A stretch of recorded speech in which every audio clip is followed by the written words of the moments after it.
আগামী রবিবার 21শে জুলাই গুরু পূর্ণিমার দিন আপনার বাড়ির চালের পাত্রে গোপনে মিশিয়ে দিন এটি।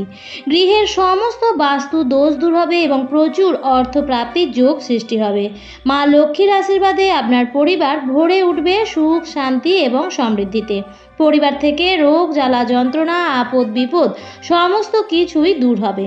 নমস্কার বন্ধুরা, ভক্তিমূলক কথা চ্যানেলে জানাই আপনাদের সকলকে স্বাগত। বন্ধুরা, আশা করছি ঈশ্বরের আশীর্বাদে আপনারা প্রত্যেকেই ভালোই আছেন এবং সুস্থই আছেন। সামনেই আসতে চলেছে গুরু পূর্ণিমা।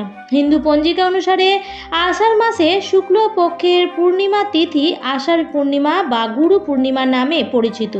যদিও বাংলা ক্যালেন্ডার অনুসারে শ্রাবণ মাস পড়ে গেছে, তবুও পঞ্জিকায় এটি আষাঢ় পূর্ণিমা হিসেবেই উল্লেখিত।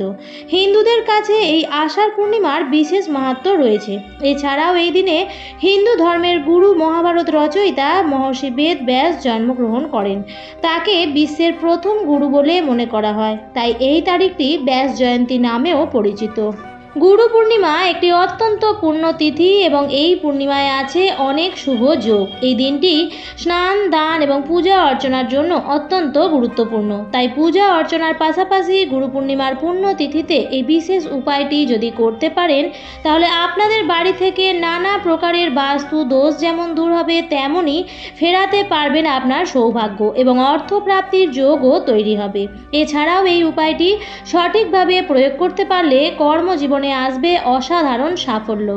উচ্চ শিক্ষা, চাকরি বা ব্যবসাতে যদি কোনো বাধা বিপত্তি থাকে, সেগুলোও কেটে যাবে এবং এই উপায়টি এতটাই সহজ যে কোনো ব্যক্তি এই উপায়টি করতে পারবেন। তাই বন্ধুরা, আজকের ভিডিওটি একদমই স্কিপ না করে সম্পূর্ণ দেখুন এবং দেখার পর যদি ভালো লাগে তাহলে অবশ্যই ভিডিওটিতে লাইক করবেন এবং কমেন্টসে লিখবেন জয় মা লক্ষ্মীর জয় এবং শেয়ার করে দেবেন আপনাদের নিকট আত্মীয় স্বজন এবং বন্ধু বান্ধবদের সাথে, যাতে সবাই এই ভিডিওটি পেয়ে উপকৃত হতে পারে। চলুন বন্ধুরা, প্রথমেই জেনে নেওয়া যাক এই বছর 2024 সালে গুরু পূর্ণিমা কবে পড়েছে।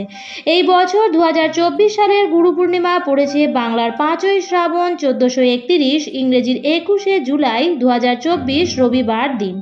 পূর্ণিমা তিথি শুরু হচ্ছে ইংরেজির 20 জুলাই শনিবার সন্ধে 5:59 থেকে।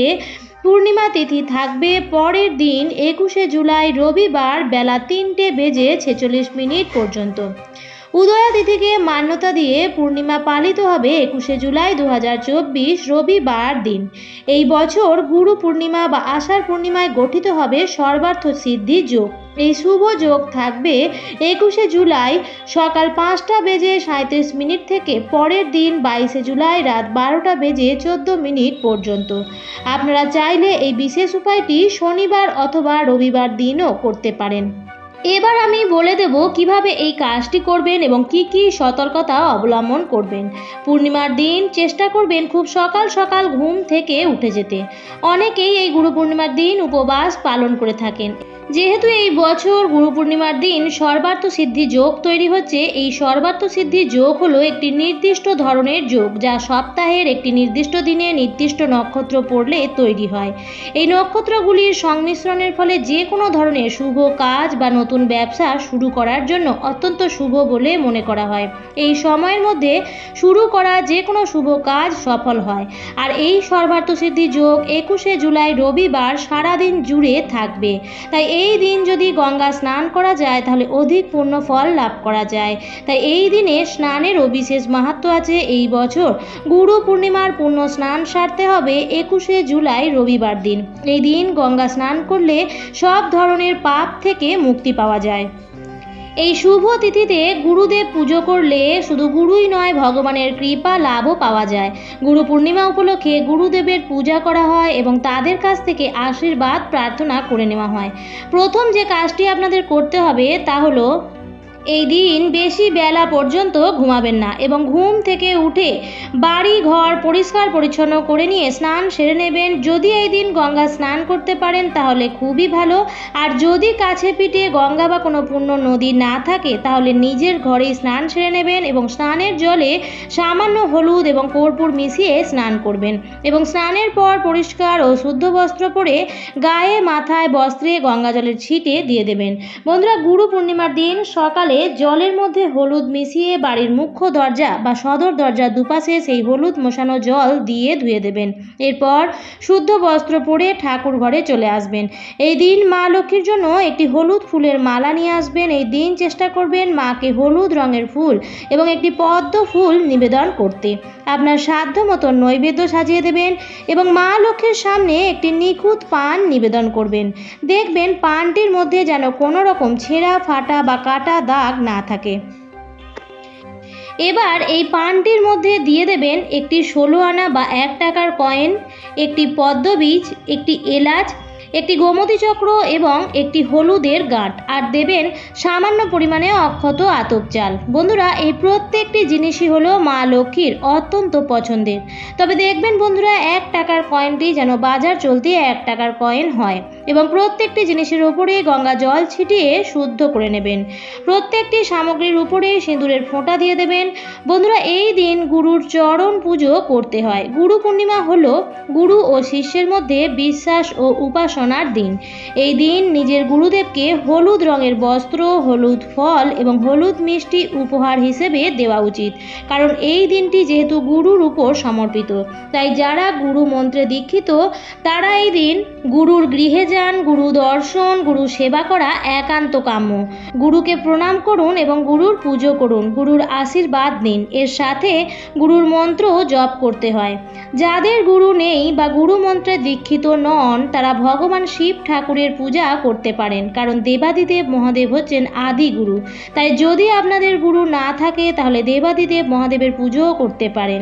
ভগবান বিষ্ণুর এক অংশ বেদব্যাসজি ছাড়া গুরু পূজা সম্পূর্ণ হয় না।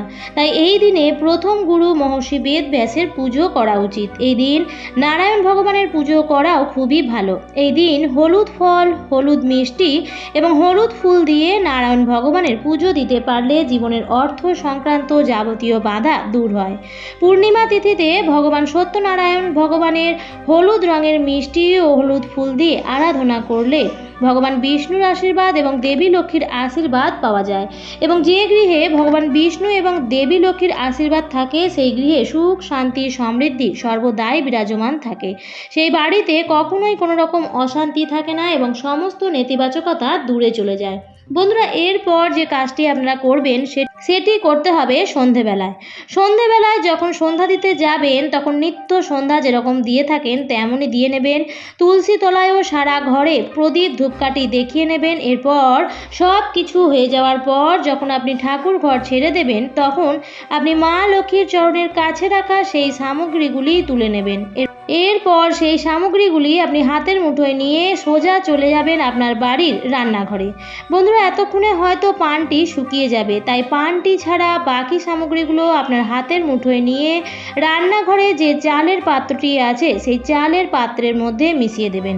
বন্ধুরা, চালকে মা লক্ষ্মীর প্রতীক বলা হয়। এই কারণেই বাড়িতে বলা হয় চালের ভাণ্ডার কখনোই খালি রাখতে নেই। চালের পাত্রকে বলা হয় মা অন্নপূর্ণার ভাণ্ডার। তাই বন্ধুরা, সব সময় বলা হয় বাড়িতে কখনোই আটা বা চাল একেবারে শেষ হতে দেওয়া উচিত নয়, কারণ এর ফলে পরিবারের নেতিবাচক শক্তি বৃদ্ধি পায় এবং এর ফলে দারিদ্রতা লেগেই থাকে। যখন এই কাজটি করবেন তখন যেন রান্নাঘর একদম পরিষ্কার পরিচ্ছন্ন থাকে। অনেক সময় রান্নাঘরে এঁটো বাসন রেখে দেওয়া হয়, এটি যেন না থাকে এই বিষয়ে বিশেষভাবে খেয়াল রাখবেন। এবং বন্ধুরা, এই দিন রান্নাঘরে ভুলেও কোনো আমিষ জাতীয় খাবার ঢোকাবেন না। বন্ধুরা, নারায়ণ ভগবান এবং মা লক্ষ্মীর আশীর্বাদ ধন্য এই জিনিসটি চালের পাত্রে রাখার ফলে বাড়িতে কখনো অন্নাভাব হবে না এবং এর সাথে সাথে প্রচুর অর্থ প্রাপ্তির যোগও সৃষ্টি হবে। তবে উপায়টি করবার সময় খেয়াল রাখবেন, এই উপায়টি যখন করবেন তখন বাড়ির সদস্য ছাড়া বাইরের অন্য কোনো লোক যেন আপনাকে দেখতে না পায়, অর্থাৎ বাইরের লোকচক্ষুর অন্তরালে এই উপায়টি করতে হবে। বন্ধুরা, আজকের পর্বটি আমি এখানেই শেষ করছি। আশা করছি ভিডিওটি থেকে একটু হলেও উপকৃত হয়েছেন। তাই ভিডিওটি থেকে যদি উপকৃত হয়ে থাকেন তাহলে অবশ্যই ভিডিওটিতে লাইক, কমেন্ট, শেয়ার করতে ভুলবেন না বন্ধুরা। এবং যদি চ্যানেল নতুন হয়ে থাকেন তাহলে অবশ্যই চ্যানেলটিকে সাবস্ক্রাইব করে আমার সাথে থাকবেন। দেখা হবে পরবর্তী নতুন ভিডিওতে। ভালো থাকবেন, সুস্থ থাকবেন। ধন্যবাদ।